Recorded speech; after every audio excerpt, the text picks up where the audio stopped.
এই ৰাম প্ৰভু ভগৱন্ত অনন্ত ঈশ্বৰ প্ৰপন্ন জনতাৰণ তুমি প্ৰিয়তম পৰম দেৱতা নাজানি লৈলো শৰণ।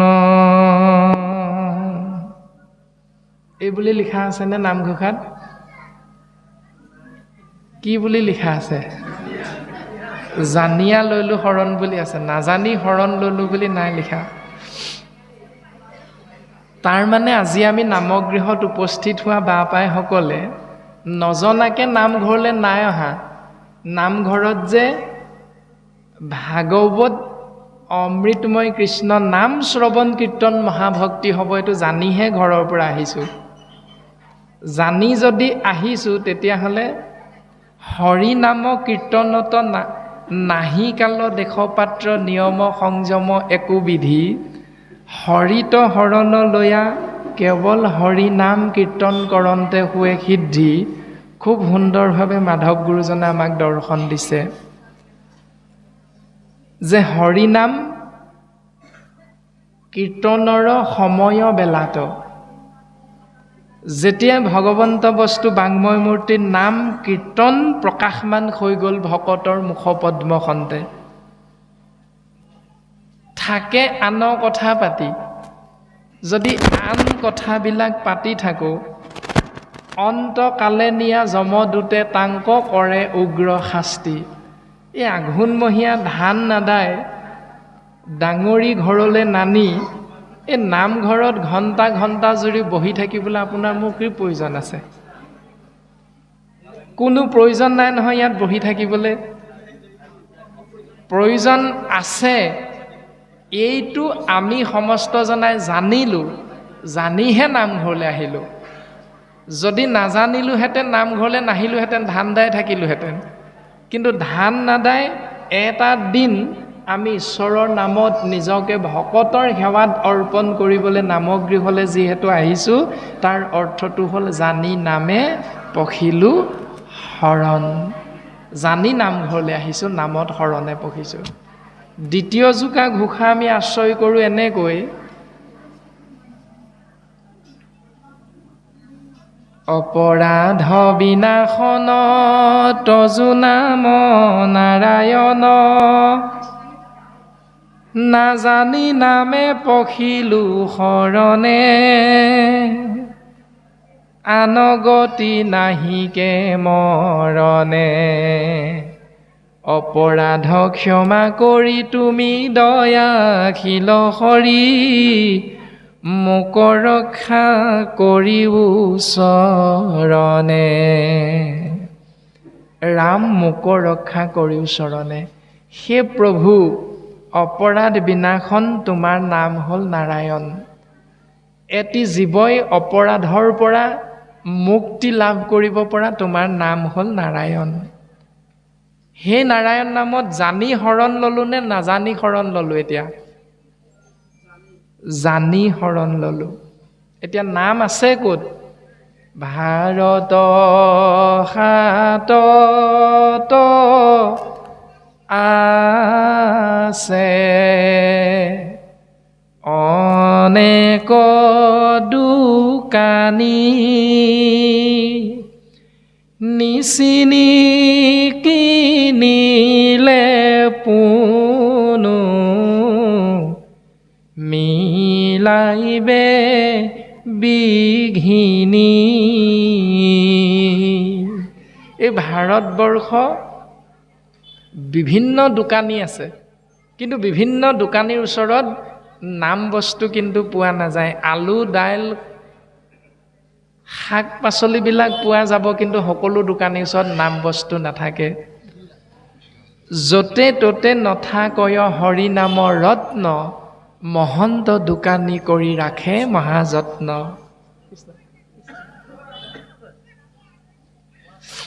কৃষ্ণ। এতিয়া নাম বস্তু য'তে ত'তে নাথাকে বুলি কৈছে আপোনা হবু সৰ্বজানন্তা, আপোনা হবে জানে। থাকে ক'ত? মহন্ত দোকানীৰ ওচৰত। বহু যত্ন কৰি ৰাখি থোৱা সেই নাম বস্তু কৃষ্ণ মহন্ত দোকানীৰ ওচৰলৈ গ'লেহে আমি লাভ কৰিব পাৰিম। অকল গ'লেই নহ'ব, কথা শুনি লেখে গুচে মনৰ সংশয়, কৃষ্ণৰ কথাত ৰতি তেৱেহে বাহয়। কথা শুনিব লাগিব, শুনিলেহে আমাৰ কৃষ্ণ ভক্তিত ৰতি প্ৰীতি হৈ যাব। যদি আমি নুশুনো, নকৰোঁ, নামানো, তেতিয়াহ'লে আহিল কণা গ'ল কণা খাগৰি কাটিলোঁ 3 কণা। বোলে উদ্যোক্তা মণ্ডলীয়ে আজি ভাগৱত অনুষ্ঠান এভাগ কৰিলে, বহুত দিন বইল ভাত খোৱা নাই, নামঘৰত আজি খাই আহিমগে, এই বুলি যদি ভাবি আহিছোঁ নহ'ব। চাহ অকণো বহুত দিন খোৱা নাই, ঘৰুৱা মিঠৈ এটা পিঠা এটাই, এই নামঘৰত মিঠৈ আৰু পিঠাই চাহ দিব, ভালকে চাহ একাপ খাই আহিমগে, তাৰ পাছত লাহেকে কাঁচিখন হাতত লৈ ধান দাবলৈ পাৰিলে যামগে আৰু। এনেকে যদি ভাবি আহিছোঁ এইভাগেও নহ'ব। অৰ্থাৎ আমি সমস্ত জনাই নিজে কৈ দিছোঁ যে জানি নামে পখিলো শৰণ। জানি যিহেতু নামত শৰণ লৈছোঁ, নাম আছে ভাগৱতৰ মাজত। কৃষ্ণস্তু ভগৱন্ত নিজ মুখে কৈছে, তিৰুধায়ম প্ৰৱেশটো হয়ং শ্ৰীমদ ভাগৱত অৰ্ণৱম। মই যামগৈ উদ্ধৱ তিৰুধায়ম, কিন্তু তুমি মোক থাকিবলৈ কৈছা, মই থাকিম দিয়া। প্ৰৱেশটো হয়ং মানে মই পুনৰ প্ৰৱেশ কৰিম। শ্ৰীমদ ভাগৱত অৰ্ণৱম, শ্ৰীমদ ভাগৱত অৰ্ণৱম মানে, অৰ্ণৱ মানে হ'ল সাগৰ বা সমুদ্ৰ। এই মহাভাগৱত সমুদ্ৰৰ মাজত মই শব্দ ব্ৰহ্ম ৰূপত নিহিত হৈ থাকিম, আৰু এই শব্দ ব্ৰহ্মই হ'ল স্বয়ং কৃষ্ণস্তু ভগৱান নাম ব্ৰহ্ম। আৰু এই নামত আমি সমস্ত জনাই জানি শৰণ লৈছোঁ, আশ্ৰয় গ্ৰহণ কৰিছোঁ। এতিয়া এই নাম বস্তু ভাগৱতে আমাক কি বুলি কৈছে? মাধৱ গুৰুজনাই সিদ্ধান্ত দিছে, বৈকুণ্ঠৰ কল্পতৰু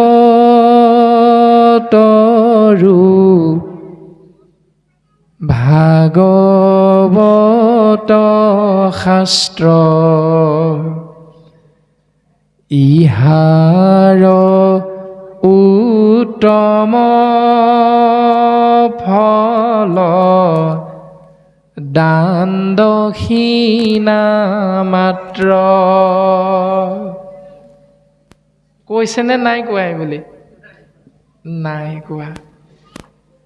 তাৰমানে আমি উত্তৰটো এইখিনিতে বুজিব লাগিব যে নামঘৰলৈ গৈছোঁ, ভাগৱত শুনিছোঁ, ভাগৱত পঢ়িছোঁ। এই ভাগৱত নাম বস্তুৱে আমাক ক'লে বৈকুণ্ঠৰ কল্পতৰু ভাগৱত শাস্ত্ৰ, ইহাৰ উত্তম ফল যাগযজ্ঞ মাত্ৰ। নাই কোৱা। ইহাৰ উত্তম ফল পূজা পাতল মাত্ৰ। নাই কোৱা। ইহাৰ উত্তম ফল হৰি নাম মাত্ৰ। যদি এই বুলি সকলোৱে জানি নামত শৰণ ল'লোঁ, তেতিয়াহ'লে আমি যে কৰ্মবিলাক পূজা পাতলবোৰ কৰি থাকোঁ, কেলে কৰোঁ এতিয়া? সেইটো নিজক সুধিব লাগে। কাৰণ ভাগৱত দৰ্শন সমাজকেন্দ্ৰিক নহয়, ভাগৱত দৰ্শন ব্যক্তিকেন্দ্ৰিক নহয়, ভাগৱত দৰ্শন হ'ল আত্মবিশ্লেষণ। সেইফালে চুকটোত হুলস্থুল হৈ আছে।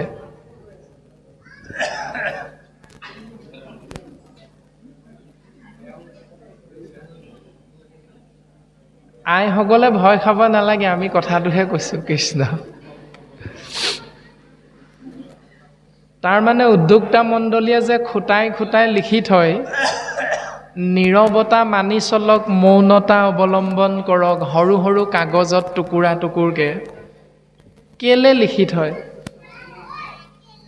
কোনেনো কাক উপদেশ দিছে? উপদেশটো কোনেও কাকো দিব নালাগে। উপদেশটো প্ৰত্যেকৰে নিজৰ নিজৰ, অৰ্থাৎ তোমালোক মনে মানা থাকা বুলি আমি ক'ব লাগে কাৰণেহে কৈছোঁ, আপোনাৰভাৱে অপৰাধ নধৰিব। ভাগৱত দৰ্শনটো আমি সেইটো নহয় বুলি বুজাবলৈ যোৱা হৈছে, যে তোমালোক মনে মনে থাকা, তোমালোকৰ ভুল হৈছে, এইটো ভাগৱত দৰ্শন নহয়। ভাগৱত দৰ্শনটো হ'ল মই মনে মনে থাকিম, মোৰ ভুল হৈছে। প্ৰত্যেকে এবাৰ ভাবি দিওঁচোন হৃদয়েৰে, মই মনে মনে থাকিম। 5 মিনিট থাকোঁ, 10 মিনিট থাকোঁ, কথা নাই। 5 মিনিট বহিলোঁ, মনে মনে শুনিলোঁ, সময় নাই, উঠি গুচি যাওঁ, কোনো অপৰাধ নহয়। কিন্তু যিকণ সময় থাকিম ঈশ্বৰৰ নাম শুনি, প্ৰত্যেকে আমি নিজক ক'ব লাগিব ভাগৱত দৰ্শন, যে আত্মবিশ্লেষণ, মই মনে মনে থাকিম। বৈকুণ্ঠৰ কল্পতৰু ভাগৱত শাস্ত্ৰ, ইহাৰ উত্তম ফল হৰি নাম মাত্ৰ। ইয়াৰ উত্তম ফল দান দক্ষিণা নহয়। এই দান দক্ষিণাটো হাজাৰজনে আপোনাক মোক কৰিবলৈ ক'বও পাৰে, কিন্তু আপুনি মই যিহেতু ব্যক্তিগতভাৱে ভাগৱত শ্ৰৱণ কৰিছোঁ একান্ত মনে, ভাগৱত কীৰ্তন কৰিছোঁ একান্ত মনে, গতিকে আমাৰ কৰণীয় কৰ্তব্য কি, এইটো আমি বুজিবলৈ চেষ্টা কৰাটো অতীৱ প্ৰয়োজন। হৰি নামে হৰি নামে হৰি নামে গতি, হৰি নাম ভকতৰ কেৱল ভকতি। এতিয়া আমাৰ সমাজত কি চলি আছে? হৰি নামে হৰি নামে হৰি নামে গতি, শ্ৰাদ্ধপিণ্ড ভোজনী ভকতৰ ভকতি। আমাৰ চলি আছে সমাজত সেইটো, যে ভোজনীটো যদি ভালকৈ নিদিয়ে, পিণ্ড যদি নিদিয়ে, তেতিয়াহ'লে ভকতে অনুষ্ঠান কৰিবলৈ সেই গৃহস্থী ঘৰলৈ নাযায়। ভকতৰ কৰ্ম পিণ্ড নেকি? ভকতৰ কৰ্ম ভোজনী নেকি? নাই কোৱা নহয় শাস্ত্ৰই বাৰু। ভকতৰ কৰ্ম হ'ল ভকতি, আৰু ভকতি হ'ল কেৱল ঈশ্বৰৰ নাম। এই ঈশ্বৰৰ নাম ভক্তিৰ বাহিৰে আমি যিখন সমাজত বাস কৰি যি বিভিন্ন উপায় চিন্তা কৰি আছোঁ মনেৰে হৃদয়েৰে, এইবিলাক শাস্ত্ৰই আমাক ক'তো এবাৰো নাই কোৱা। সেইকাৰণে আমি ভাগৱত শ্ৰৱণ কৰিবলৈ যেতিয়া চিন্তা কৰিম, কীৰ্তন কৰিবলৈ যেতিয়া চিন্তা কৰিম, এজন ভকত হ'ম, তেতিয়াই আমি বিশ্লেষণ কৰিব লাগিব নিজক, যে ভাগৱতে যিহেতু কৈছে কেৱল হৰি নামে হৰি নামে হৰি নামে সাৰ, হৰি নামে কৰি আছে জগতক উদ্ধাৰ। হৰি নামেই জগত উদ্ধাৰ কৰি আছে। শ্ৰাদ্ধপিণ্ডই জগত উদ্ধাৰ নাই কৰা, ভোজনী শৰাধে জগত উদ্ধাৰ নাই কৰা, পূজা পাৰ্বণে জগত উদ্ধাৰ নাই কৰা, যাগ যজ্ঞই জগত উদ্ধাৰ নাই কৰা, এবাৰো ক'তো কোৱা নাই। তাৰ পাছতো আমি ভাগৱত শুনি, ভাগৱত পঢ়ি যদি ভাগৱতৰ বিপৰীত কৰ্মবিলাক কৰি থাকোঁ, তেতিয়াহ'লে সেই আচৰণটো আমাৰ শৰীৰটোত যোগ কৰিলে মংগল হ'ব বুলি শাস্ত্ৰই কৈছে নেকি? নিশ্চয় নাই কোৱা। সেইকাৰণে মংগল বিচাৰি নামঘৰলৈ যেতিয়া চাকি বন্তি ধূপ ধূনা গুৱা পাণ অৰিহণা আগবঢ়াই দিম, এই একেগছি বন্তিকে এজোপা গছৰ তলত নি যদি আকৌ অন্য এদিনা জ্বলাই দিওঁগৈ, তেতিয়াহ'লে হিতে কিন্তু বিপৰীতহে হ'ব। বক্সত দিলে নহয় না, আউটপুটটো ঠেলিব।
কৃষ্ণ কৃষ্ণ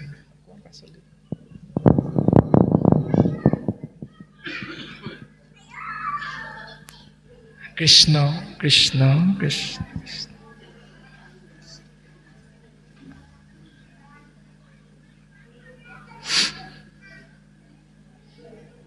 সমস্ত জনাৰে চৰণ কমলত সেৱা নিবেদন কৰা হৈছে। আপোনাৰ সবে অপৰাধ নধৰিব, এই কাৰণেই যে ভাগৱত দৰ্শন যিহেতু ব্যক্তিকেন্দ্ৰিক নহয়, প্ৰাণজিৎ নামৰ এই ক্ষীণমিন শৰীৰটোৱে কৈ থকা এই কথাখিনিৰ মাজত ব্যক্তিগতভাৱে বা সামাজিকভাৱে কোনো বাপ আইৰ অন্তৰত হয়তো চুই যাব পাৰে। আপোনাৰ সবে অপৰাধ নধৰিব, ব্যক্তিগতভাৱে কোনেও গাত পাতি নল'ব কথাখিনি, কিয়নো ভাগৱতে ব্যক্তিগতভাৱে কাকো উদ্দেশ্য কৰি কোৱা নাই, মাত্ৰ জীৱৰ মংগল তাতেই নিহিত হৈ আছে, য'ত কেৱল কৃষ্ণস্তু ভগৱন্তৰ নাম আশ্ৰয় কৰা মাত্ৰকে জীৱৰ পৰম গতি লাভ হ'ব।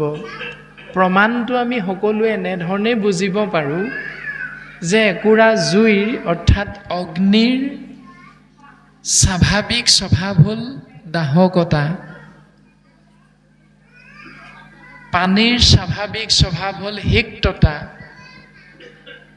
একুৰা জ্বলি থকা জুইত আপোনাৰ মোৰ থপুক থাপাককৈ খোজকাঢ়ি ঘূৰি ফুৰা সন্তানটোৱে নাজানি জুইকুৰাত যেতিয়া হাতখন ভৰাই দিব, জুইকুৰাই ক'ব নেকি যে নাজানিহে ল'ৰাটোৱে মোৰ বুকুত হাতখন ভৰাই দিলে, এতেকে বুলি মই শিশুটোক নুপুৰোচোন দিয়া, নুপুৰাকৈ থাকিব নেকি জুইয়ে? নাথাকে। 90 ঊৰ্ধৰ দেউতা এজনে হাতত লাখুটিডাল লৈ থুপুক থাপাককৈ ৰাস্তাই গৈ আছে, হঠাৎ গাজি গুমৰি মুখলধাৰে বৰষুণ আহিল, দেউতাজন বেগাই যাব পৰা নাই, বৰষুণ জাকে ক'ব নেকি যে দেউতাজন বেগাই খোজকাঢ়ি যাব পৰা নাই, মই দেউতাক মোৰ পানীৰে নিতিয়াওচোন দিয়া? এই বুলি যিধৰণে অগ্নি আৰু জলে নকয়, তদনুৰূপ জ্ঞানে বা অজ্ঞানে মাধৱৰ নাম ফুৰে যিটো জনে সুমৰি, তাংক মূৰ বুলি হাতে চক্ৰ ধৰি ৰাখিয়া ফুৰন্ত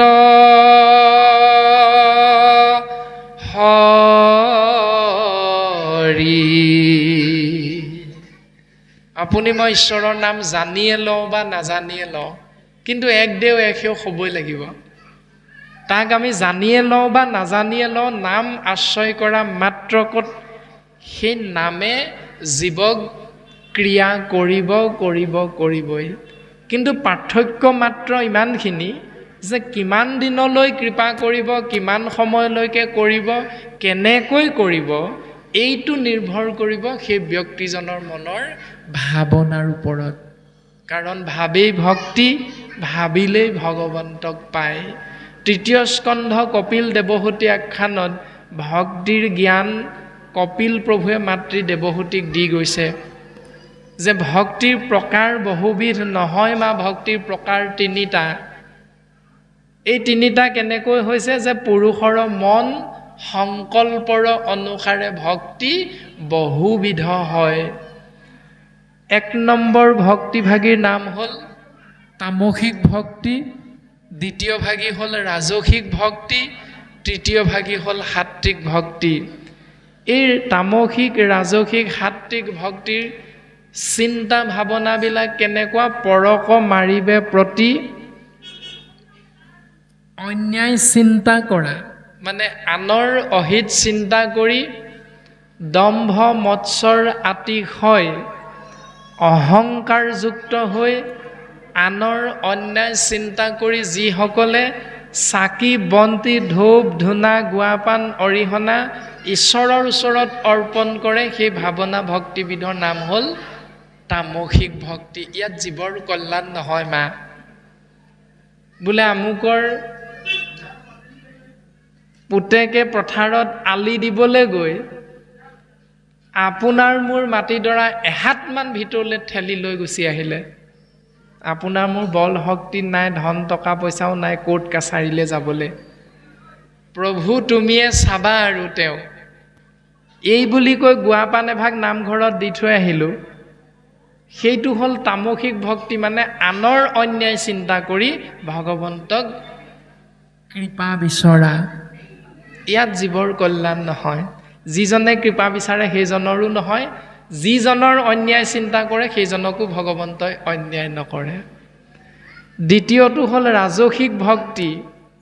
যশ বা ঐশ্বৰ্য চাৱে বিষয়ত আশা কৰি, বিষয় সুখ ভোগ আশা কৰি, ল'ৰাটোলৈ ছোৱালী এজনী লাগে, ছোৱালীজনীক বিয়া দিবলৈ দৰা এটা লাগে, বিয়াখন পাতিলোঁ, নাতি এটি হোৱা নাই, সন্তান এটি লাগে, চাকৰি এটা লাগে ল'ৰাটোক, ছোৱালীজনী ভালকৈ মেট্ৰিক পাছ কৰক, হায়াৰ ছেকেণ্ডেৰী পাছ কৰক, আদি আদি চিন্তা কৰি যে সময়ে সময়ে গুৱাপান ধূপ ধূনা অৰিহণা নামঘৰত গৈ প্ৰতিমাত মুহুক পূজয়, প্ৰতিমা মানে মূৰ্তিৰ আগত গৈ সেৱা পূজা অৰ্চনা কৰি যি ভাৱনা ভক্তি আশ্ৰয় কৰে তাৰ নাম হ'ল ৰাজসিক ভক্তি।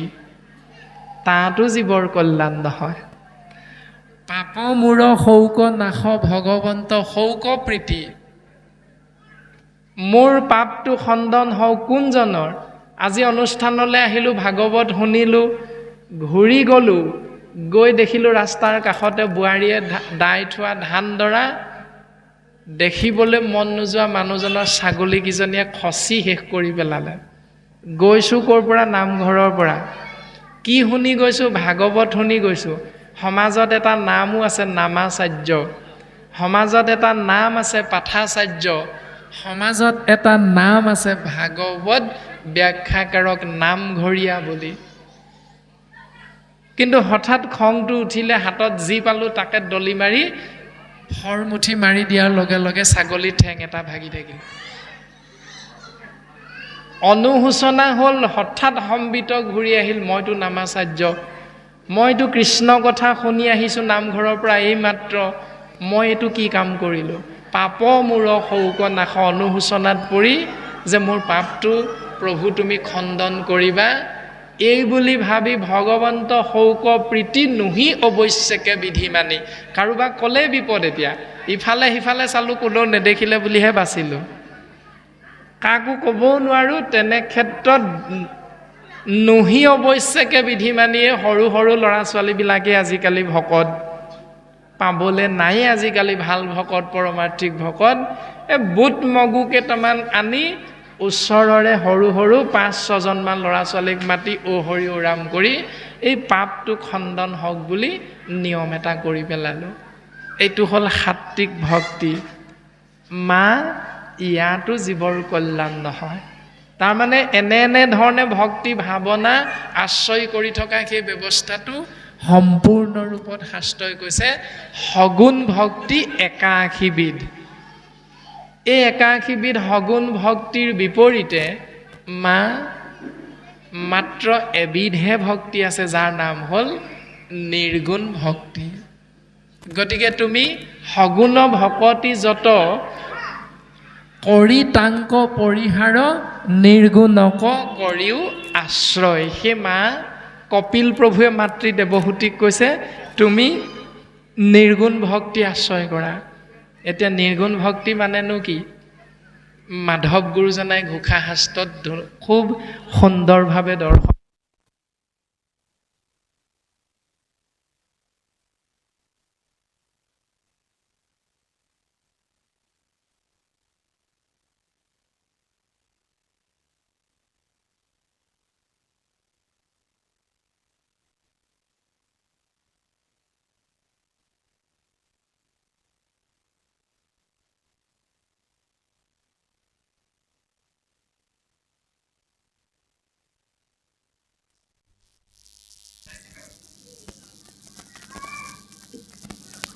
কৃষ্ণ মাধৱ গুৰুজনাই খুব সুন্দৰভাৱে ঘোষা শাস্ত্ৰত নিৰ্গুণ ভক্তি জ্ঞান প্ৰদান কৰিছে।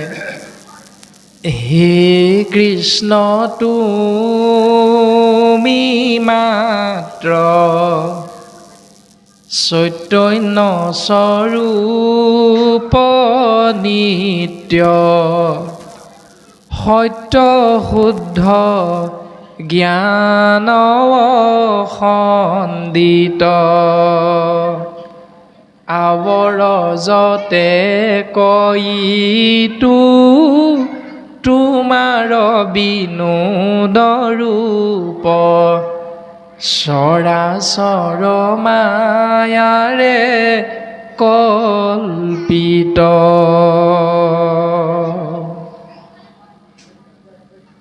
হে কৃষ্ণ তুমি মাত্ৰ চৈতন্য স্বৰূপ নিত্য সত্য শুদ্ধ জ্ঞান অসন্দিত আৱৰ যতেক ইটো তোমাৰ বিনোদ ৰূপ চৰাচৰ মায়াৰে কল্পিত।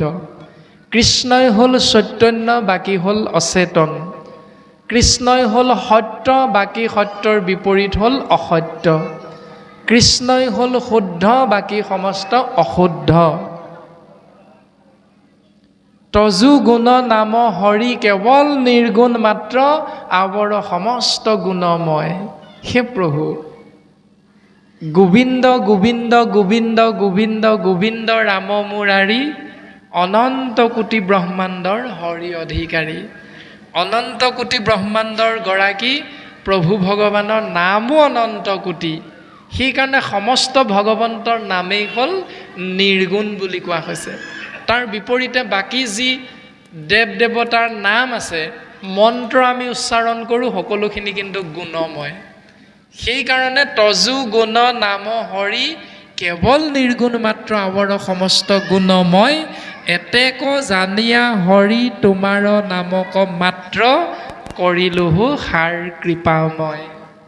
হে প্ৰভু সেইকাৰণে আমি তোমাৰ নাম সাৰ কৰি লৈছোঁ। তোমাৰ বাহিৰে বেলেগৰ নাম যিহেতু গুণময়, সেইকাৰণে গুণময় ভক্তি আমাক প্ৰয়োজন নাই প্ৰভু। আৰু কপিল প্ৰভুৱেও মাতৃ দেৱহতীক এইটোকে জ্ঞান প্ৰদান কৰিছে, ভক্তি মাৰ্গ। বৰ্তমান পাঠ হৈ আছিল দশম স্কন্ধ আদিভাগ, ভগৱন্ত পুৰুষৰ অৱতৰণ। আমি গতানুগতিক পাঠভাগি আগবঢ়াই নিয়াটো আপোনাসৱে বিচাৰে নে বেলেগ এভাগ স্কন্ধ, বেলেগ এটি অধ্যায় পাঠ আৰু আলোচনা হোৱাটো বিচাৰে? আমি যিহেতু আজ্ঞাবাহী ভিত্ত, আপোনাসৱে আজ্ঞা কৰিলে আমি তাৰ মাজলৈ যাবলৈ চেষ্টা কৰিব পৰা হ'ব। কৃষ্ণ কৃষ্ণ।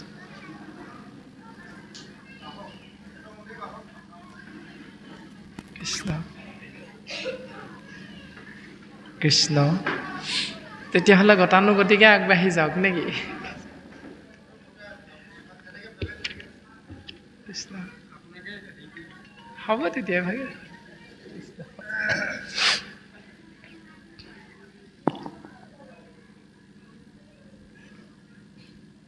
বৰ্তমান আমাৰ দশম স্কন্ধ আদিভাগ পাঠ হৈ আছে। এই দশম স্কন্ধ আদিভাগত ভগৱন্ত পুৰুষৰ জন্ম কৰ্ম সমস্তখিনি কথা আছে। আমি এটা কথা সৰ্বপ্ৰথমে স্পষ্ট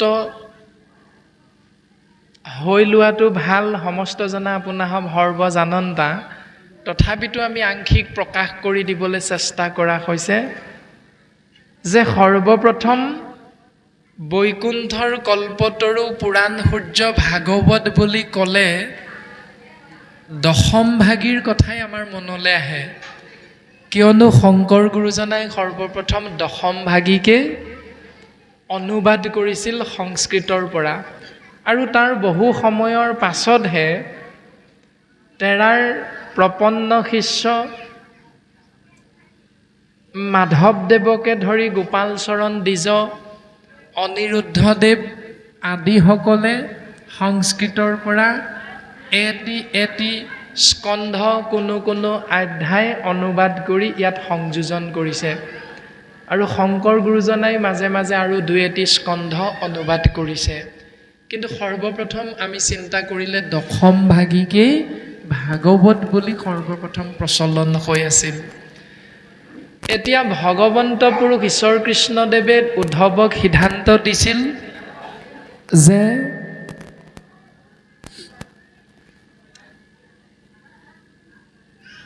মই ভাগৱতৰ মাজত নিহিত হৈ থাকিম, মোক বিচাৰিলে তুমি ভাগৱতৰ মাজতেই পাবা, মোৰ ৰূপ হ'ব শব্দ ব্ৰহ্ম ৰূপ। আৰু একেটা কথাকে শংকৰ গুৰুজনায়ো মাধৱ গুৰুজনাক কৈ থৈ গৈছিল, অ শুনিও মাধৱ মূৰ থাকিবাৰ থান, কীৰ্তন দশম মূৰ মূৰ্তিৰ সমান। হে মাধৱ তুমি শুনাচোন, মই যামগৈ কিন্তু তুমি থাকিবলৈ কৈছা, মই থাকিম দিয়া। ক'ত থাকিম? কীৰ্তন দশম মূৰ মূৰ্তিৰ সমান। মোক বিচাৰিলে তুমি কীৰ্তনৰ মাজত পাবা, মোক বিচাৰিলে তুমি দশমৰ মাজত পাবা। এই দশমেই হ'ল ভাগৱত, য'ত কৃষ্ণস্তু ভগৱান থাকিম বুলি উদ্ধৱক ক'লে আৰু মাধৱক ক'লে মই দশমৰ মাজত থাকিম। অৰ্থাৎ দ্বাপৰ যুগৰ দৈৱকী নন্দন, কলিত কুসুম্বৰ ঘৰে, কৃষ্ণে হে শংকৰ স্বৰূপ ধৰিয়া, জগত উদ্ধাৰ কৰে। তাৰ মানে কি? দ্বাপৰ যুগৰ দৈৱকী নন্দন শ্ৰীকৃষ্ণই হ'ল কলি যুগত পৰম গুৰু শ্ৰীমন্ত শংকৰদেৱ। এইটো স্পষ্টভাৱে মাধৱ গুৰুজনে আমাক দৰ্শন দিয়াই দিলে যে শংকৰেই হ'ল কৃষ্ণ, কৃষ্ণই হ'ল শংকৰ। ত্ৰিভুৱন বন্দন দৈৱকী নন্দন, জু হৰি কংসক বৈৰী, জগ জন তাৰণ দেৱ নাৰায়ণ, শংকৰ হুহি হৰি। এই বুলি যেতিয়া গুৰু ভতিমাত মাধৱ গুৰুজনাই স্পষ্টভাৱে শংকৰদেৱক জগতৰ ঈশ্বৰ দৈৱকী নন্দন কৃষ্ণ বুলি উদঙাই দিলে, তেতিয়াই শংকৰ গুৰুজনাই মাধৱদেৱক ক'লে বঢ়াৰ পু, একেবাৰে উদঙাই নিদিবাচোন, অকণমান ঢাকোন দি দিয়া। এই বুলি কোৱাৰ লগে লগে মাধৱ গুৰুজনাই অকণমান ঢাকোন দি দিলে। ত্ৰিভুৱন বন্দন দৈৱকী নন্দন, জু হৰি কংসক বৈৰী। যিজন হৰিয়ে কংসক বধ কৰিছিল, অৰ্থটো একেই ৰাখিলে, জু হৰি মাৰল কংস, এই বুলি লিখি দিলে। তাৰ পাছত জগ জন তাৰণ দেৱ নাৰায়ণ, শংকৰ হুহি হৰি। ইয়াৰ বিপৰীতে শংকৰ তাকেৰি অংশ, শংকৰদেৱ সেইজন ঈশ্বৰৰ অংশ। এই বুলি মাধৱ গুৰুজনে অকণমান ঢাকোন দি দিলে। এনেধৰণে আমি প্ৰত্যেকজনাই বুজি পাওঁ যে দ্বাপৰ যুগৰ দৈৱকী নন্দন কৃষ্ণই কলি যুগত শংকৰ। গুৰু চৰিতৰ জৰিয়তে আমাক সিদ্ধান্ত দিলে এনেধৰণে, এই ৰাম পূৰ্বকালে ইটো ৰাজ্যে নাছিল,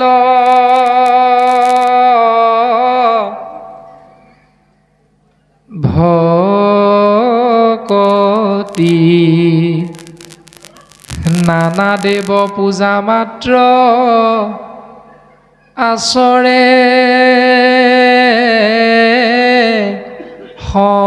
সম্প্ৰতি নানা দেৱ পূজন কৰয় বলি দান, শংখ চাগ মহিষ কাটৈ অসংখ্য প্ৰমাণ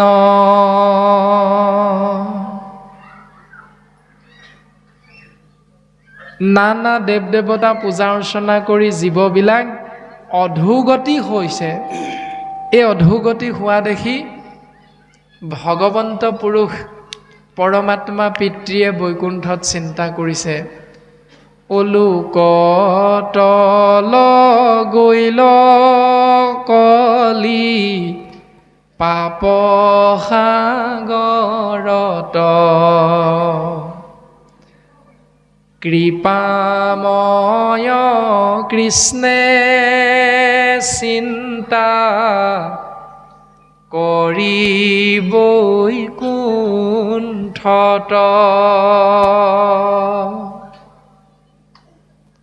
লোকতল গৈল কলি পাপ সাগৰত। জীৱবিলাক কলিৰ কৰাল গ্ৰাসত অধোগতি যোৱা দেখি ভগৱন্ত পুৰুষ ঈশ্বৰ কৃষ্ণই বৈকুণ্ঠত চিন্তা কৰিছে, কি হ'ব এতিয়া মোৰ পুত্ৰ জীৱবিলাকৰ। এই বুলি চিন্তা কৰি এটা উপায় উলিয়ালে। উপায়টো কি? ইটো লোক সমস্তকে কৰিতে উদ্ধাৰ শংকৰ মাধৱ ৰূপে ভৈলা অৱতাৰ। ইটো লোক সমস্তকে কৰিতে উদ্ধাৰ শংকৰ মাধৱ ৰূপে ভৈলা অৱতাৰ। ভগৱন্ত পুৰুষে বৈকুণ্ঠৰ পৰা চিন্তা কৰি এই ধৰাধামত শংকৰ আৰু মাধৱ ৰূপে জীৱৰ কল্যাণ সাধনৰ উপায় চিন্তা কৰি গুৰু ৰূপে অৱতৰণ কৰিলে। আৰু অৱতৰণ কৰি আদি সত্য যুগে শুদ্ধ ধৰ্ম আছিল এক মাত্ৰ হৰি নাম দেৱ সবে গুপ্ত কৰিলে কৰি কপদ। হেন হৰি নাম ব্যক্ত কৰি সমস্ত লোকক উদ্ধাৰিলা শ্ৰীমন্ত শংকৰে ভাঙিলা সবাৰো পদ। শ্ৰীমন্ত শংকৰদেৱ গুৰুজনাই এই ধৰাধামত গুৰুৰূপে অৱতৰণ কৰি আদি সত্য যুগতে নিশ্চিত হৈ থকা ভগৱন্ত পুৰুষ অৰ্থাৎ নিজৰ নাম দেৱ ধৰ্ম লুপ্ত কৰি নাম ধৰ্মক তেওঁ পুনৰ জীৱৰ মাজত প্ৰচাৰ কৰিলে। এয়াই হ'ল আমাৰ সমস্ত জনাৰে গুৰুৰো গুৰু পৰম গুৰু। এতিয়া আমি চিন্তা কৰিম দশম স্কন্ধৰ আদি ভাগে আমাক কি কৈছে। যদা যদা হি ধৰ্মস্য গ্লানিৰ্ভৱতি ভাৰত অভ্যুত্থানম অধৰ্মস্য তদাত্মানম সৃজম্যহম পৰিত্ৰাণায় সাধূনাং বিনাশায় চ দুষ্কৃতম ধৰ্ম সংস্থাপনাৰ্থায় সম্ভৱামি যুগে যুগে। অৰ্থাৎ ভগৱন্ত পুৰুষে ধৰাধামত অৱতাৰ ধাৰণ কৰে সময়ে সময়ে দুষ্টক দমন সন্তক পালনৰ অৰ্থে, দুষ্কৃতি বিনাশ আৰু সংস্কৃতি ৰক্ষাৰ অৰ্থে। আৰু সেই ভাবি পূৰ্বতে দিয়া সিদ্ধান্ত অনুসৰি যি প্ৰজাপতি সুতপা পৃষ্ণি নামে মহাসতী সত্য যুগত 12,000 বছৰ ভগৱন্ত বস্তুক তপস্যা কৰি আছিল।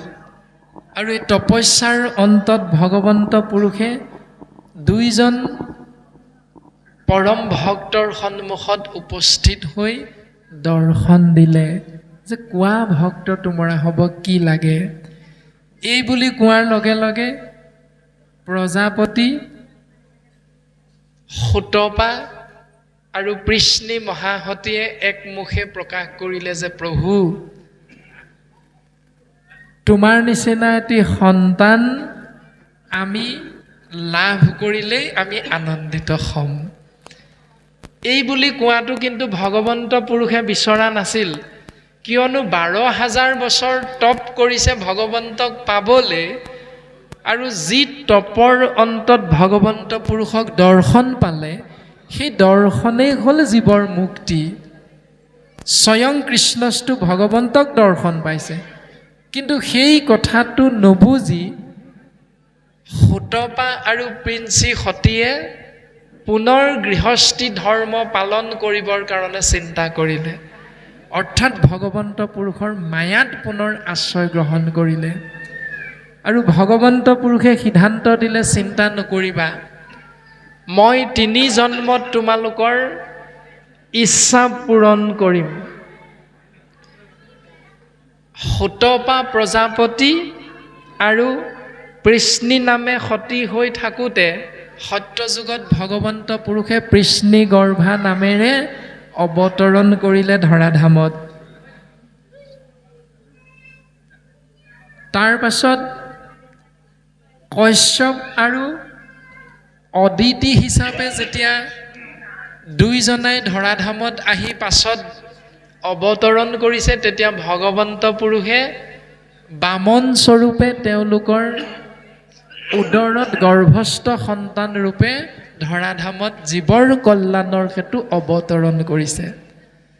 আৰু 3 নম্বৰতে বসুদেৱ দৈৱকী ৰূপে যেতিয়া দাপৰ যুগত সেই প্ৰিন্সি আৰু সুতপা প্ৰজাপতিয়ে আহি অৱতৰণ কৰিছে, এই জন্মটো ভগৱন্ত পুৰুষে পূৰ্ণ কলা হিচাপে পূৰ্ণ ব্ৰহ্ম কৃষ্ণ ৰূপে অৱতৰণ কৰিছে ধৰাধামত, মথুৰা নগৰত কংসৰ কাৰাগাৰত ভগৱন্ত পুৰুষে অৱতৰণ কৰিছে। আৰু বৰ্তমান আমাৰ পাঠ এনেধৰণে আগবঢ়াই নিয়া হৈছিল যে পাঠৰ আৰম্ভণিতে প্ৰকাশ কৰিছিল যে দুষ্ট দৈত্য দানৱ অসুৰৰ অত্যাচাৰত বসুমতীয়ে যেতিয়া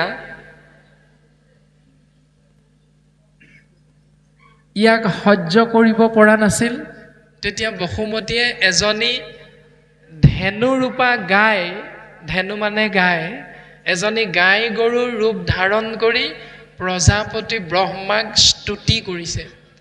আৰু প্ৰজাপতি ব্ৰহ্মাই বসুমতীৰ সেই কাতৰ আহ্বান নেওচা দিব নোৱাৰি ত্ৰিদশ দেৱতা সহিতে ক্ষীৰ সাগৰৰ তীৰত গৈ পৰম ব্ৰহ্ম জলৰূপী নাৰায়ণক স্মৰণ কৰিছে। আৰু জলৰূপী নাৰায়ণে প্ৰজাপতি ব্ৰহ্মাক সমাধিত দৰ্শন দি বুজাই দিলে যে তুমি চিন্তা নকৰিবা, অচিৰতে মই ধৰাধামলৈ যাম, বসুমতীৰ দুখ দুৰ্দশা মই হৰণ কৰিম, দুষ্টক দমন কৰিম, সন্তক পালন কৰিম, তুমি চিন্তা নকৰিবা, মই পূৰ্বতেই কথা দি থৈছোঁ। কিন্তু তাৰ কাৰণে তুমি তোমাৰ ত্ৰিদশ দেৱতাসকলক কোৱাগৈ যে মোৰ সেই কৰ্মত সহায় কৰিবৰ বাবে তেওঁলোকো যদু বংশত অৱতৰণ কৰিব লাগিব। আৰু যোগমায়াক ভগৱতী ৰূপে অৱতৰণ হ'বৰ বাবে তুমি নিৰ্দেশ কৰিবা, মই কৈছোঁ বুলি ক'বা। এই বুলি ভগৱন্ত জলৰূপী নাৰায়ণে প্ৰজাপতি ব্ৰহ্মাক উপদেশ প্ৰদান কৰিলে। আৰু ব্ৰহ্মাই আহি ত্ৰিদশ দেৱতাক ভগৱন্তৰ আদেশ অৰ্পণ কৰালে। আৰু অৰ্পণ কৰাৰ পাছত আমাক পদে সিদ্ধান্ত দিছিল বসুদেৱ দৈৱকীৰ বিবাহ। বসুদেৱ আৰু দৈৱকীৰ বিবাহত কংস ৰাজাই আকাশবাণী শুনিছিল, নিজে ৰথৰ বাঘজৰি ধৰি লৈ গৈছিল, আপোনাসৱ সমস্ত জনা সৰ্বজানন্তা। আৰু আকাশবাণী শুনিছিল যে দৈৱকীৰ গৰ্ভজাত অষ্টম সন্তানে বধ কৰিব তোক অৱলীলাক্ৰমে। দৈৱকীৰ গৰ্ভজাত অষ্টম সন্তানৰ দ্বাৰা কংসৰ বিনাশ হ'ব, এই বুলি যেতিয়া আকাশবাণী শুনিল, তৎমুহূৰ্ততে কংসই চিন্তা কৰি দৈৱকীক শিৰচ্ছেদ কৰিবলৈ আগবাঢ়িছিল। কিন্তু স্বামী মহাসন্ত বসুদেৱে উপায় চিন্তা কৰি দৈৱকীৰ প্ৰাণ ৰক্ষা কৰিলে যে দৈৱকীৰ গৰ্ভত যেতিয়াই সন্তান জন্ম হ'ব, হে ৰাজন কংস, আমি তৎমুহূৰ্ততে তোমাৰ আগত আনি তোমাৰ হাতত অৰ্পণ কৰিম। তুমি তাক বধ কৰা, কি কৰা, সেইটো তোমাৰ কথা। মই প্ৰতিশ্ৰুতিবদ্ধ, তোমাক মই দৈৱকীৰ এটি এটি সন্তান অৰ্পণ কৰিম, তুমি চিন্তা কৰিব নালাগে। দৈৱকীও থাকিব জীয়াই, তোমাৰো ৰাজা একো অনিষ্ট নহ'ব। কাৰণ তুমি যে জগত বিখ্যাত মহাশক্তিশালী ৰজা, ত্ৰিভুৱনে জানে স্বৰ্গ মৰ্ত্য পাতাল সমস্ততে। কিন্তু এফালে তোমাৰ মৰমৰ ভগ্নী, অন্যফালে নাৰী জাতি, দৈৱকীক যদি বধ কৰা তেতিয়াহ'লে ই তোমাৰ মহা অন্যায় হ'ব ৰাজন। আদি ধৰণে বসুদেৱে কংস ৰাজাক বুজাই বঢ়াই দৈৱকীৰ প্ৰাণ ৰক্ষা কৰিলে। আৰু প্ৰাণ ৰক্ষা কৰাৰ অন্তত কিন্তু বসুদেৱ দৈৱকীক কংস ৰজাই লৌহ অন্ধকাৰ কাৰাগাৰত বন্ধন কৰি ৰাখিলে। আৰু সেই বন্ধনৰ মাজতেই এটি এটিকৈ দৈৱকীৰ গৰ্ভত 8টি সন্তানৰ অৱতৰণ হ'ল। আৰু বৰ্তমান পাঠ হৈ থাকোঁতে পদে কৈ গৈছিল যে প্ৰথম সন্তানটিৰ নাম হ'ল কীৰ্তিমন্ত, এনেধৰণে এটি সন্তানৰ নাম হ'ল ভদ্ৰসেন, এটি সন্তানৰ নাম হ'ল শংকৰখন, আৰু এটি সন্তানৰ নাম হ'ল কৃষ্ণ। এনেধৰণে 8টি সন্তান দৈৱকীৰ গৰ্ভত বসুদেৱৰ ঔৰসত অৱতৰণ হ'ল এই ধৰাধামত। এই 8টি সন্তানৰ ভিতৰত সপ্তম সন্তানটি হ'ল শংকৰখন। শংকৰখন মানে বলৰাম, যাক অনন্ত বুলি শাস্ত্ৰই সিদ্ধান্ত দিছে। জলৰূপী নাৰায়ণ ভগৱন্ত পুৰুষ য'ত শয়ন কৰি থাকে, যিখন বিচনাত শুই থাকে, সেই শয্যাভাগীৰ নাম হ'ল অনন্ত শয্যা। মানে অনন্ত মানে বাসুকী নাগে ভগৱন্ত পুৰুষক শয়ন কৰিবলৈ মেৰ খাই এখন সুন্দৰ শয্যা নিৰ্মাণ কৰি থৈছে নিজেই, অনন্তই। সেইকাৰণে সেই শয্যাভাগীৰ নাম হ'ল অনন্ত। ত্ৰেতা যুগত অনন্তই ৰামৰ লগত লক্ষ্মণ স্বৰূপে অৱতৰণ কৰিছিল, আৰু ভগৱন্ত পুৰুষে শ্ৰীৰামচন্দ্ৰ ৰূপে অৱতৰণ কৰিছিল। আৰু তেতিয়াই লক্ষ্মণে কৈছিল যে দাদা, মাতৃ জানকী লক্ষ্মী গোসানীৰ ইমান অত্যাচাৰ উৎপীড়ন হ'ল, মই তোমাক যিমান ক'লোঁ যদিও মই তোমাৰ ভাতৃ লক্ষ্মণ ভায়েক হিচাপে তুমি এটাও কথা মোৰ নুশুনিলা দাদা। এইবাৰ কিন্তু তোমাতকৈ মোক ডাঙৰ কৰি দিব লাগিব, তেতিয়াহে মই ধৰাধামলৈ যাম। এই বুলি কোৱাৰ কাৰণে সেই পূৰ্ব সিদ্ধান্ত অনুসৰি ভগৱন্ত ৰামচন্দ্ৰই লক্ষ্মণক কৈছিল, হ'ব অনুজ, তুমি বাৰু অহাবাৰ মোৰ ককাই হৈ তুমি অৱতৰণ কৰিবা।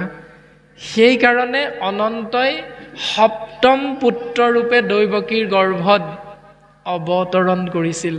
কিন্তু দৈৱৰ দুৰ্বিপাকত বিধিৰ বিধান নহয় খণ্ডন। পৃথিৱীৰ ওপৰত বসুমতীৰ ওপৰত ইমানেই অত্যাচাৰ উৎপীড়ন বাঢ়ি গ'ল যে ভগৱন্ত ঈশ্বৰ কৃষ্ণ তৎমুহূৰ্ততে আহিবলৈ বাধ্য হৈ গ'ল। সেইকাৰণে দৈৱকীৰ গৰ্ভত 5 মাহ হওঁতেই দৈৱ যুগত গৰ্ভস্থ সন্তান অনন্তক শংকৰখন বা বলৰামক ৰোহিণীৰ গৰ্ভলৈ স্থানান্তৰিত কৰা হ'ল। ৰোহিণী হ'ল বসুদেৱৰ প্ৰথমা পত্নী, দৈৱকী হ'ল দ্বিতীয় পত্নী।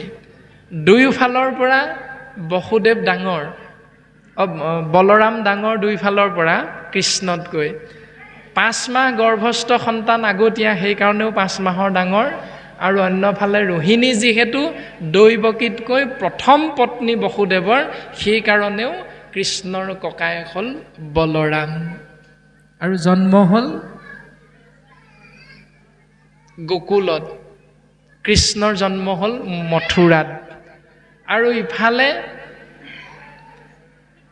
মহামায়াক ভগৱন্ত পুৰুষে আবাহন কৰি মহামায়াক যোগমায়া হিচাপে গোকুলত জন্মগ্ৰহণ কৰিবলৈ সিদ্ধান্ত দিলে। আৰু গোকুলত নন্দ যশোদাৰ গৃহত যশোদাৰ কন্যা হিচাপে মহামায়াই যোগমায়া হিচাপে অৱতৰণ কৰিলে। আৰু অৱতৰণ কৰাৰ লগে লগে আকাশী বাণী হ'ল। আকাশী বাণীত বসুদেৱে কৃষ্ণক মূৰত তুলি লৈ যমুনা নদী পাৰ হৈ গোকুলৰ পৰা নন্দ যশোদাৰ গৃহৰ পৰা যোগমায়া কন্যা সলাই আনি কৃষ্ণক তাত থৈ আহিল। আৰু তাৰ পাছৰ কথাখিনি ইতিমধ্যে আমাক পদে প্ৰকাশ কৰি আছে যে যোগমায়াক কংসই বধ কৰিবলৈ ল'লে, কিন্তু বধ কৰিবলৈ ল'লে যদিও যোগমায়া কিন্তু কংসই বধ কৰিব পৰা নাছিল। আৰু তাতেই কংসই বুজি পালে যে তেওঁ ইতিমধ্যে যি ৬টি সন্তানক বধ কৰিলে এইটো কংসৰ অপৰাধ। এই অপৰাধৰ কথা কংসই বুজি পাই বসুদেৱ দৈৱকীৰ চৰণ কমলত পৰি কংস ৰাজাই অনুশোচনাত দগ্ধ হৈ সেৱা নিবেদন কৰিছে। বৰ্তমান আমাক পদে প্ৰকাশ কৰিছিল দুলৰী চন্দ্ৰভাগীয়ে এনেধৰণেই। এৰাম পাছে যোগ মায়া সাখিয়া বুলন্ত, সোণৰে কংস নিষ্ফল, আহমাক মাৰিয়া কোন ফল পাইবি, যাইবি পাপীৰ সাতল। যি ঠাইত সি ঠাইত উপজিল গয়া, তোৰ পূৰ্ব প্ৰাণ বৈৰী, দুখী দৈৱ কি ক ব্যৰ্থে হিংসা কৰ, অধোগতি যাইবি মৰি। যোগমায়া উৰি গুচি গ'ল, কিন্তু কংসক জ্ঞান দি থৈ গ'ল যে তই যদিও তোৰ প্ৰাণবৈৰীক হত্যা কৰিব পাৰিছোঁ বুলি ভাবিছ, এইটো তোৰ মিছা প্ৰলাপ, মিছা চিন্তা। তোৰ প্ৰাণবৈৰী য'তে ত'তে উপজি আছে, জন্ম হৈ আছে, তই কিন্তু বুজি পোৱা নাই। এই বুলি প্ৰথম জ্ঞানটো যোগমায়াই প্ৰদান কৰিছে। এইখিনিতে শাস্ত্ৰই আমাক আৰু এটা বিশেষ জ্ঞান প্ৰদান কৰিলে যে যি মুহূৰ্তত ঈশ্বৰ কৃষ্ণ ধৰাধামত অৱতৰণ হ'ল, সেই স্থান মথুৰাত কিন্তু যোগমায়া নাই। যোগমায়া আছে কিন্তু গোকুলত।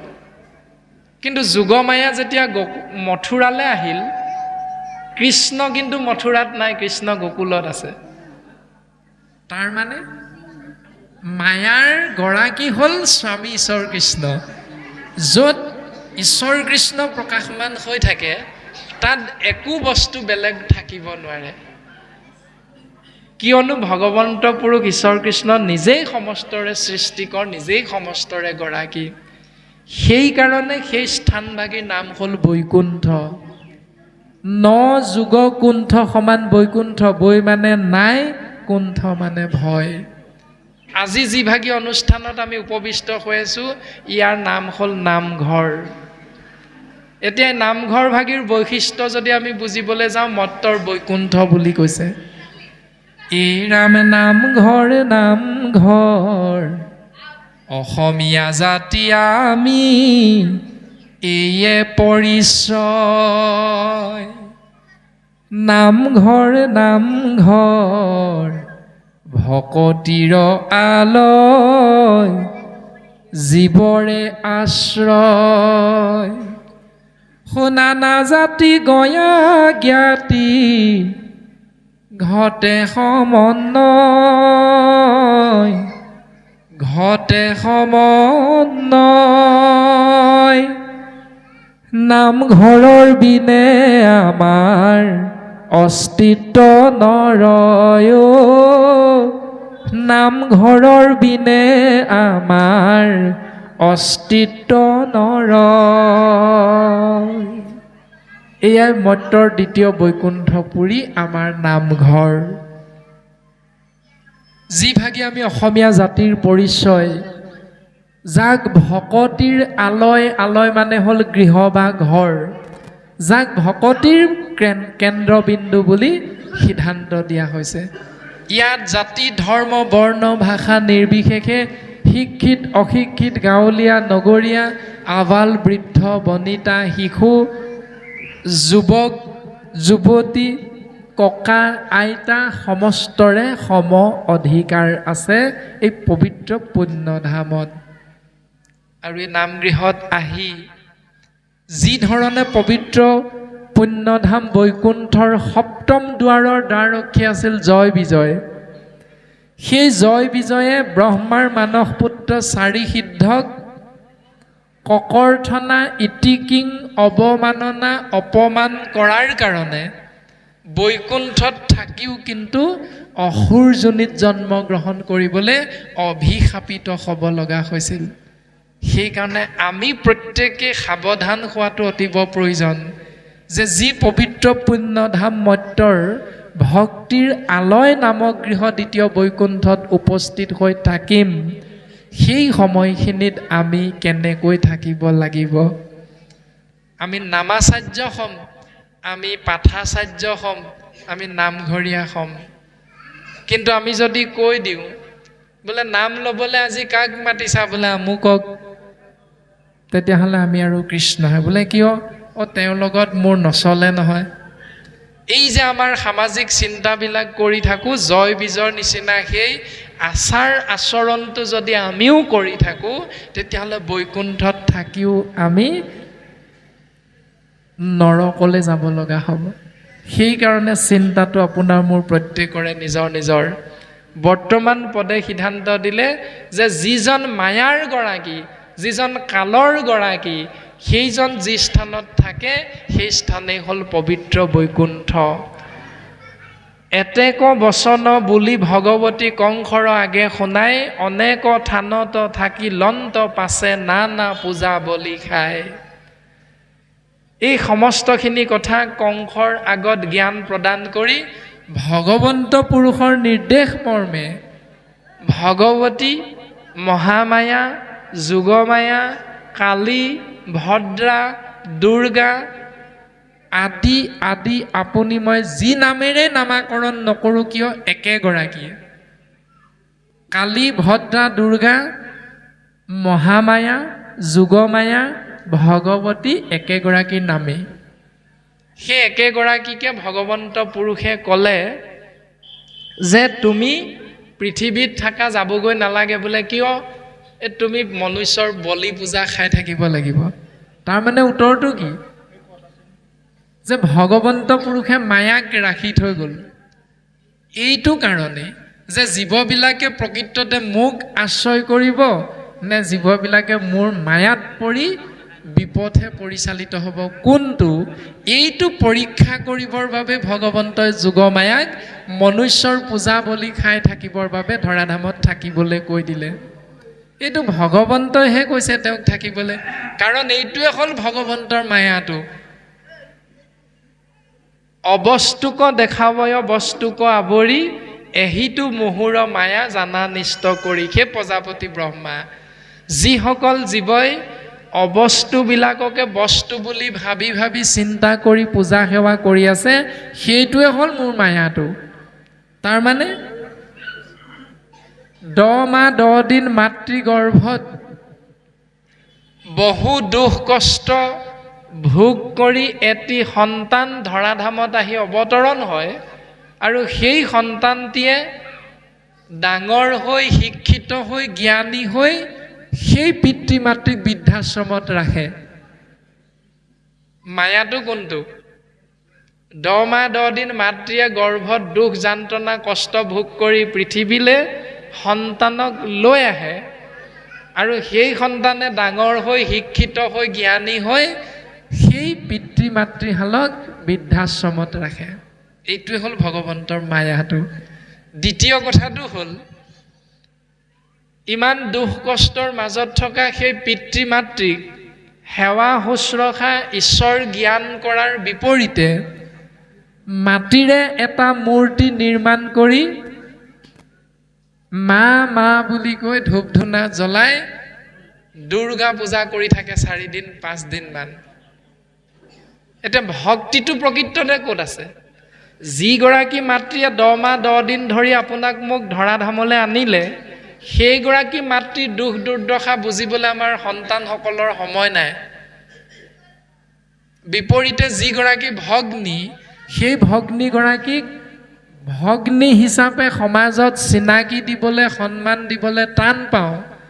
সেই ভগ্নীগৰাকীক ধৰ্ষণ কৰিবলৈ আমাৰ যুৱকসকল বা বাপসকলে চিন্তা কৰে, কামনা বাসনাযুক্ত হৈ।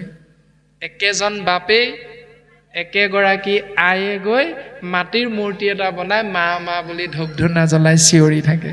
আমি দুৰ্গা পূজা নকৰিবলৈ আকৌ নাই কোৱা, কিন্তু আমি তুলনাটো ইয়ালৈ অনা হৈছে যে চৈতন্য শক্তি ঈশ্বৰ কৃষ্ণ পৰমাত্মা হৃদয়ত প্ৰকাশমান হৈ থকা আপোনাৰ মোৰ মাতৃদেৱো ভৱ পিতৃদেৱো ভৱ, এই দুজনক ঈশ্বৰ জ্ঞান কৰিবলৈ টান পাওঁ, কিন্তু বিপৰীতে মাটিৰ মূৰ্তি এটাৰ ওচৰত গৈ মন্ত্ৰ মাতি মাতি সেৱা পূজা কৰিবলৈ ভাল পাওঁ। ভক্তি কোনটোত আছে, শাস্ত্ৰই কোনটোৰ কথা আমাক সিদ্ধান্ত দিছে, চিন্তা কৰাটো আপোনাৰ হ'ব নিজৰ নিজৰ। আমি মাত্ৰ সেৱাহে নিবেদন কৰা হৈছে। বৰ্তমান এনেধৰণে দুলৰী চন্দ্ৰভাগীয়ে আমাক সিদ্ধান্ত দিলে, তুমি সবু আউৰ অনুতাপ এৰা মৃতক পুত্ৰক প্ৰতি চিৰকাল প্ৰাণী একত্ৰে নথাকৈ বিষম দৈবৰ গতি। তাৰ পাছত কংস ৰাজাই বসুদেৱ দৈৱকীৰ ফালে চাই উপদেশ দিছে। কি বুলি কৈছে? এৰাম ও আকাশী বচন শুনিয়া ভাগিন, গণক মাৰিলো আমি ব্ৰহ্মবধি যেন জীয়ন্তে মাৰিলো, ভৈলো কিনো গামী। হেৰা মোৰ ভগ্নী দৈৱকী আৰু সন্ত বসুদেৱ, এই আকাশী বচন শুনি মই খঙত অগ্নিশৰ্মা হৈ ব্ৰহ্মবধি মহাপাপত লিপ্ত হ'লোঁ। জীয়াই জীয়াই মোৰ 6টাকৈ ভাগিনক মই বধ কৰিলোঁ, হত্যা কৰিলোঁ। বসুদেৱ দৈৱকীক মাতৈ পাছে জন্মিল মনত তাপ, শুনিও বহিনী শুনা বহি নাই কৰিলোঁহো ঘোৰ পাপ। হেৰা মোৰ ভগ্নী আৰু হেৰা মোৰ বৈ নাই, তোমালোকে শুনাচোন, মই ঘোৰ মহাপাপ কৰিলোঁ। তোমাষাৰ 6 তনয় মাৰিলোঁ, অধৰ্ম একো নাচায়, যেহেন ৰাক্ষসে একোৱে নচাৱে আপোন পৰকো খায়। তোমাৰ 6টি সন্তানক মই মাৰিলোঁ ধৰ্ম অধৰ্ম বিচাৰ নকৰি, যেনেকৈ এটা ৰাক্ষসে একো বাছ বিচাৰ নকৰি আপোন পৰ বাছ বিচাৰ নকৰি যেনেকৈ এফালৰ পৰা মখি মূৰ কৰি নিয়ে, ময়ো তেনেকৈ তোমালোকৰ 6টি সন্তানক সম্বন্ধত মোৰ ভাগিন, এই ভাগিন কেইটিক মই হত্যা কৰি ৰাক্ষসৰ পৰিচয় মই সমাজত জগতত দাঙি ধৰিলোঁ। তুমি সবু আউৰ অনুতাপ এৰা মৃতক পুত্ৰক প্ৰতি, তোমৰা হবেও দুখ কৰি নাথাকিবা, সুখ কৰি নাথাকিবা, তোমৰা হবে অনুতাপ এৰা, চিৰকাল প্ৰাণী একত্ৰে নথাকৈ বিষম দৈবৰ গতি। কিয়নো প্ৰাণীবিলাক জন্ম হোৱা মাত্ৰই যে মৃত্যু চিৰন্তন সত্য, এইটো আমি সকলোৱে জানো।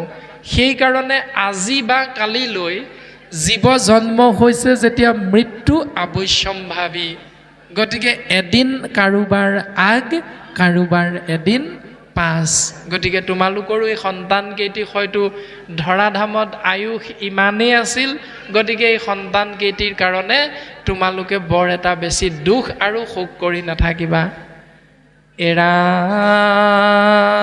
এৰাম পঞ্চভূতি দেহ ইহে নষ্ট হুই আত্মাৰ মৰণনুই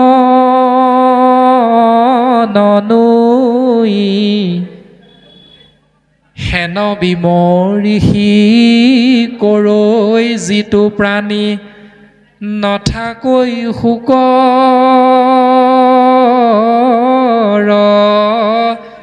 ঠাই এৰাম হেন জানি সবে খেদ পৰিহৰা মৰা ভাগিন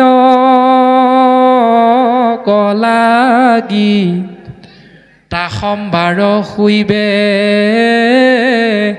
এহি লিখিত মই ভৈলো বধ ভাগি পঞ্চভূতি দেহ পঞ্চভূত মানে যিজন গৰাকী সেইজন হ'ল ভগৱান ভগৱান মানে ভ মানে ভূমি গ মানে গগন উ মানে বায়ু আ মানে অগ্নি ন মানে নীৰ ভ মানে ভূমি অৰ্থাৎ মাটি গ মানে গগন অৰ্থাৎ আকাশ ন মানে নীৰ অৰ্থাৎ পানী মাটি পানী বায়ু অগ্নি আকাশ এই পঞ্চভূত যিজন গৰাকী সেইজন হ'ল ভগৱান এই পঞ্চভূতি দেহ ইহে নষ্ট হৈ আত্মাৰ মৰণ নাই ই সময়ৰ লগে লগে ক্ষয় হৈ যায় ইয়াৰ বিনাশ আছে কিন্তু ইয়াৰ মাজত সোমাই থকা চৈতন্য শক্তি আত্মাৰ কিন্তু মৃত্যু নহয় ই যুগে যুগে অৱতৰণ হৈ থাকে ইয়াৰ বিষয়ে আমাৰ এটি কথা সুন্দৰভাৱে পদছন্দত প্ৰকাশ কৰি গৈছিল আগতে বসুদেৱে যে কৰ্মৰ অধীন জীৱ যেতিক্ষণে যায় এৰৈ পূৰ্ব দেহা আউৰ শৰীৰক পায় যে পূৰ্ব কৰ্ম অনুসাৰে জীৱ যেতিক্ষণে এই শৰীৰটো এৰি গুচি যায় প্ৰাৰব্ধ কৰ্ম অনুসাৰে আৰব্ধত সেই জীৱ আত্মা প্ৰৱেশ কৰিবলৈ সৌভাগ্যৱন্ত হয় তাৰ পাছত আৰব্ধত যি শৰীৰত জীৱ আত্মা সোমাই থাকি কৰ্ম কৰে সেই কৰ্ম অনুসাৰে অনাৰব্ধত জীৱই প্ৰৱেশ কৰিবলৈ সুবিধা পায় যেন জোকে তৃণ পাইলে এৰৈ আউৰ তৃণ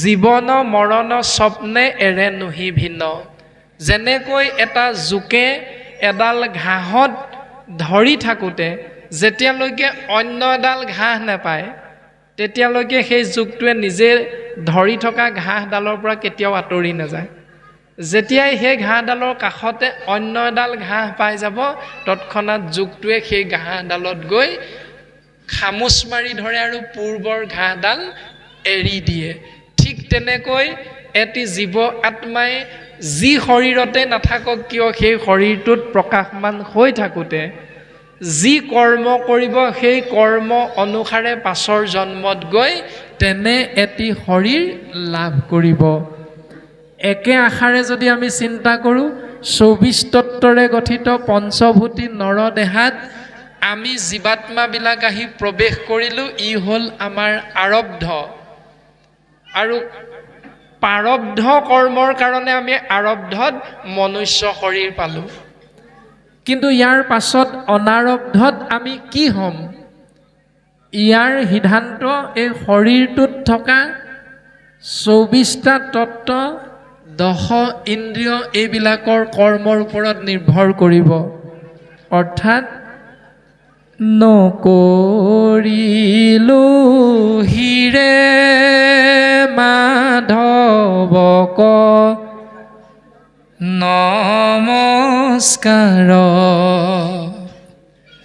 ইটো মাথা গোট মূৰ ভৈল মহাভাৰ এই শৰীৰটোৰ ওপৰত আমি এটা হীৰ পালোঁ এই হীৰটো পোৱাৰ পাছতো কোনো দিন যদি ভকতৰ সেৱা কৰিবলৈ হীৰ তললৈ নকৰিলোঁ তেতিয়াহ'লে আমি হীৰটো এই শৰীৰটোৰ ওপৰত এনে এটা মহাভাৰ লৈ ফুৰিছোঁ কৰ্ণ দুই থাকন্তে নুশুনি কৃষ্ণ কথা দুগুটা গৰ্তৰ ভাৰ বহিলোহু বিঠা দুখন কাণ পালোঁ ভগৱন্তৰ কৃপাত কিন্তু দুইখন কাণ কৃষ্ণ কথা শুনিবলৈ ব্যৱহাৰ এদিনো নকৰিলোঁ কেৱল শাক খোৱা ভাত খোৱা বাকী বিষয় সুখ ভোগৰ কামনা যুক্ত এই কথাখিনিৰ মাজতহে জীৱনটো অতিবাহিত কৰি আহিলোঁ কাণ দুখন তাৰ কাৰণেহে ব্যৱহাৰ কৰিলোঁ তেতিয়াহ'লে এই দুটা বৃহৎ বৃহৎ কোৱা সদৃশ গাত এনে আপুনি মই লৈ ফুৰিছোঁ বুলি কৈছে এনেধৰণে জিভা নাক চকু হাত ভৰি আদিবিলাকৰ যিবিলাক কৰ্ম শাস্ত্ৰই আমাক সিদ্ধান্ত দিছে সেই কৰ্মবিলাকৰ বিপৰীত যদি চিন্তাবিলাকৰ মাজে আমি আগবাঢ়ি আহিলোঁ তেতিয়াহ'লে হে জিহ্বা সদা তোৰ মধুৰে প্ৰিয় মাত্ৰ জানত ৰস ৰসাৰক হেৰ জিভা তইতো জানই